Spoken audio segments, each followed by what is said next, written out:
Hi friends, అందరు బాగున్నారా? మేము కూడా బాగున్నాం. ఈ కూర ఏంటిదో తెలుసా అండి? దీన్ని చెంచల కూర అని అంటారు.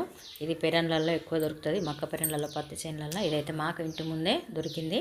మేము ఇంటి ముందే దొరుకుతుంది, ఎంపుకున్నామండి.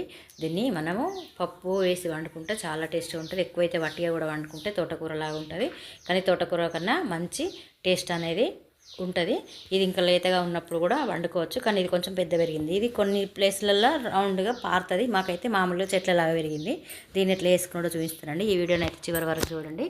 ఈ వీడియోకి ఒక కామెంట్ చేయండి, అలాగే లైక్ చేయండి. కొత్త వాళ్ళైతే సబ్స్క్రైబ్ చేసుకోండి, ప్లీజ్ షేర్ చేయండి. దీనికి నేను ఒక గిన్నె పొయ్యి మీద పెట్టుకోండి. దీనిలో కొంచెం ఆయిల్ వేసుకొని మనం మామూలుగా అన్ని కూరలు పోపు వేసుకుంటాము అలాగే వేసుకోవాలి. కొన్ని జీలకర్ర ఆవాలు, అలాగే నేను ఎండుమిరపకాయలతో చేసుకుంటున్నా. మనం ఎండుమిరపకాయలు లేకపోతే పచ్చిమిరపకాయలతో కూడా చేసుకోవచ్చు.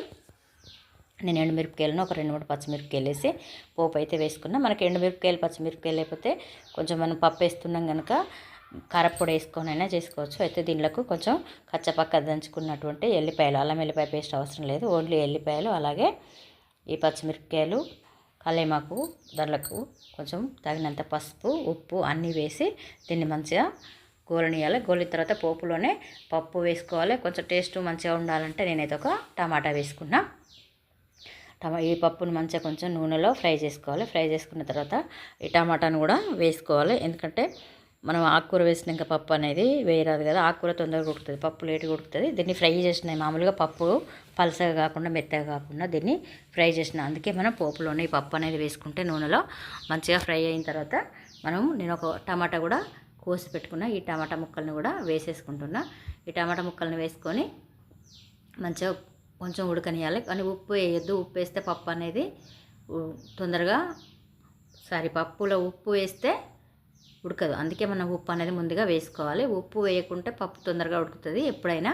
అందుకే నేను ఉప్పు అనేది వేసిన. ఈ ఉప్పు వేసి మంచిగా కలుపుకొని ఈ టమాటా ముక్కలు అనేవి నూనెలో కొంచెం మక్కాలి. మక్కిన తర్వాత అంటే మక్కడం అంటే కొంచెం ఉడకాలి. ఉడికిన తర్వాత మనము కోసి కడిగి పెట్టుకున్నటువంటి ఈ చెంచల కూర ఉంది కదా, ఈ చెంచల కూరను వేసుకొని కలుపుకోవడమేనండి. మనకు ఈ కూర అనేది తొందరగా అయిపోతుంది.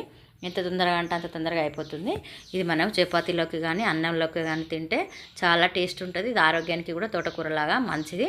దీన్ని ఎక్కడైనా కనబడితే వదిలిపెట్టకుండా తెచ్చి వండుకోండి. దీనిలో తోటకూర కూడా వేసి వండుకోవచ్చు. నేనైతే దీనిలో కొన్ని పిండి కూర ఆకులు దొరికితే, ఈ కొండ పిండి కూర ఆకు అంటారు చూడండి, మనం సంక్రాంతి పండగకి గౌరమ్మలో పెట్టుకునే ఆకు కూడా నేను దీనిలో కొంచెం కలిపి వండుకున్నానండి. మీరు కూడా దొరికితే ఆ పిండి కూర కూడా సంతగా కూడా వండుకోవచ్చండి. నేను ఈ తోటకూర లాగా వండి దీన్ని అయితే మేము చపాతీలో పెట్టుకొని తిన్నాం, అలాగే అన్నంలో కూడా పెట్టుకొని తిన్నామండి. అంతే, మనకు కూర అనేది రెడీ అయిపోయింది. మనకు ఆకు ఉడికితే అయిపోతుంది, పప్పు అనేది ఉడకడం అవసరం లేదు కదా. ఇలా పొడి పొడిగా టేస్ట్గా మంచిగా చపాతీలోకి కానీ మనకు దోశలకు కానీ మామూలుగా అట్లా వేసుకుంటాం కదా, అట్లాగా దేనికైనా తింటే సూపర్గా ఉంటుందండి. మీరు ఒకసారి ట్రై చేసి చూడండి. Thank you for watching. ఒక లైక్ మాత్రం మర్చిపోకండి.